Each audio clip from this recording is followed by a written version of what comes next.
Northants extend their lead over Derbyshire. Derbyshire's fight back had been brought to a halt when the rain came down on day 2. They dug in well after losing quick early wickets, Alex Hughes filling his boots on a short day as he finished on 74 not out. Despite that recovery, they still trailed the hosts by 137 runs, so a good start on the third day of play would be key.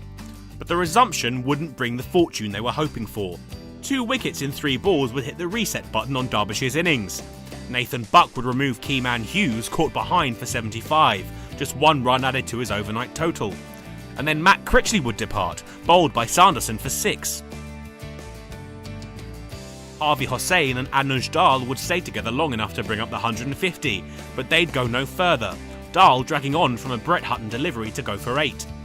When Viljoen was caught behind for 12, Hutton's 4th wicket of the innings, Derbyshire were 185 for 8, still some way behind Northants' first innings total of 255. 5 runs later, lunch was called, Derbyshire 190 for 8. Hossain would fall shortly after the restart, Sanderson trapping him LBW for 30. Tony Palladino and Ravi Rampal would be harder to remove, and they'd take Derbyshire past 200. Palladino took on Sanderson and even hit him for 6 as Northants' lead was pegged back.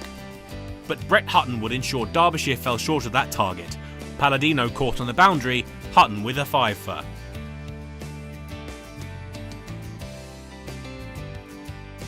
The second innings would get underway with Ben Curran and Luke Proctor opening for Northants.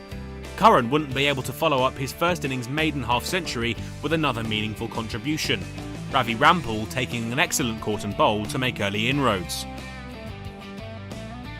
Proctor and Ricardo Vasconcelos would dig in until tea, approaching the 50 mark as they went into the interval at 49 for 1.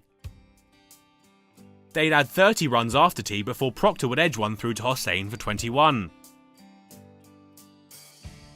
That would bring the dangerous Richard Levi to the crease. He and Vasconcelos would become a key partnership for Northants, a slew of attacking shots from both men taking their side past 100. Vasconcelos would bring up his half-century, 3 successive boundaries taking him past the milestone. But Levi couldn't join him, out for 46 off the bowling of Rampal. The loss of the big-hitting South African would spark a collapse, his the first of 3 wickets in 3 overs. Vasconcelos' impressive innings would be ended in the next over, Matt Critchley sending him back to the dressing room with a well-made 62 to his name. And Rampal would then pick up the wicket of Adam Rossington, his brief stay at the crease adding just 1 run. The young pair of Josh Cobb and Charlie Thurston would do a good job of rebuilding, before Thurston was caught at cover point off the bowling of Viljoen. And then Cobb would follow, caught behind for 3. Viljoen would pick up a 4th wicket in his next over, Brett Hutton out for a duck. But Nathan Buck and Saif Zaib would see Northants through to the close, finishing the day on 198 for 8 with a lead of 231. They'll look to push that lead in tomorrow's morning session. With ample time left in the game to bowl out Derbyshire, Northants are in pole position for the win. But in captain Billy Godalman, the away side have a player who can turn a game on its head. Should he fire, Derbyshire have a chance of leaving Northampton with a positive result.